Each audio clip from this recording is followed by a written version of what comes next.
or single leg RDL, B-Stance RDL, whatever we're talking about, that's the goal, okay?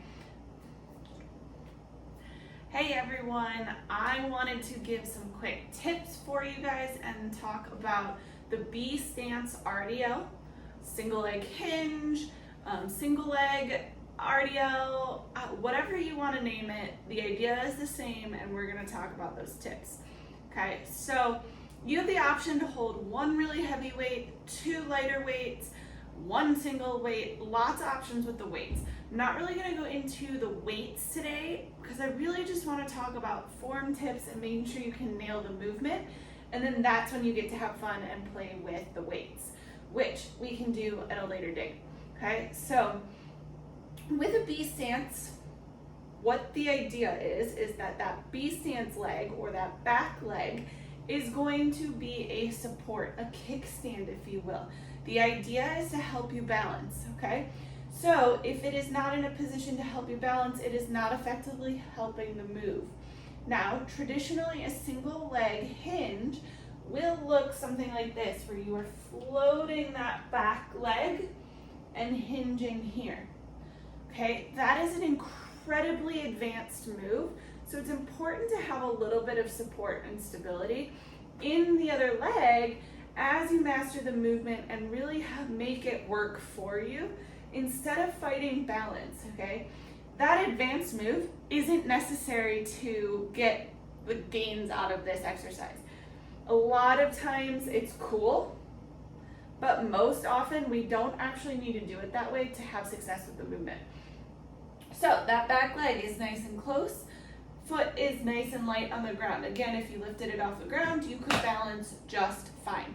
Now, if you are struggling to keep your weight either evenly distributed on this planted leg or, it's all in your heel, try putting your foot on a yoga block, a step, something to elevate this back foot, this B-stance leg, okay? That will help kind of shift the weight over this standing leg, which is the working leg. That's what we want. We want the weight over that working leg. So this leg is not way back. You do not have weight on it, okay? Everything is over this front foot. This is just to help keep your balance. It could be slightly out to the side, straight back, whatever is the most comfortable, okay? Now, as you go into that hinge, you want to make sure that you're not locking out your knee or straightening and shifting back. Okay, so this foot on your standing leg, the working leg, knee is bent and it's going to stay over my midfoot as I push my hips back behind me. The bend in this knee should remain even as you come to standing. Okay, you don't ever fully straighten. Okay, really push those hips back, knee stays in place, so you're thinking about getting as much space between your knee and your hip as you possibly can. Okay, the other big component to this movement that I often see go wrong is using the rib cage or the lower back to come out of the movement. I want to be careful with squeeze your butt, because then we also get into this at the top, which is also not good. So what I like to think about is I like to think about the hips leading the movement, because this is a hip extension exercise, but kind of think about like the back of your knee and your butt trying to touch. So you're really trying to squeeze through the back of the leg to push you forward. And you're coming to this stacked position, not over thrusting the hips at the top, okay? So in full, if that movement is here, knee is bent, stays over midfoot, driving through the hips to come up, okay? Not pushing through at the top.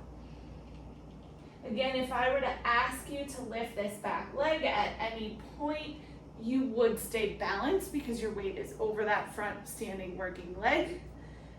Those are the keys, the tips, the main points, and then we can get into, holding the weights on a certain side, rotating it in a little bit, help sit into that glute, all of that good stuff. But the first things you need to nail is where to place your non-working leg, what the working leg should look like, and then making sure you're not over thrusting or lifting with the back to make the movement happen. If you're doing it correctly, glutes and hamstrings on fire, okay?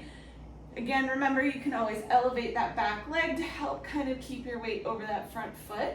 You can also come up on your toes on that front foot or stand on a wedge to help a little bit too, and that will add in the calf and help support the knee a little bit more. Okay, if you have any questions, please don't hesitate to reach out and ask.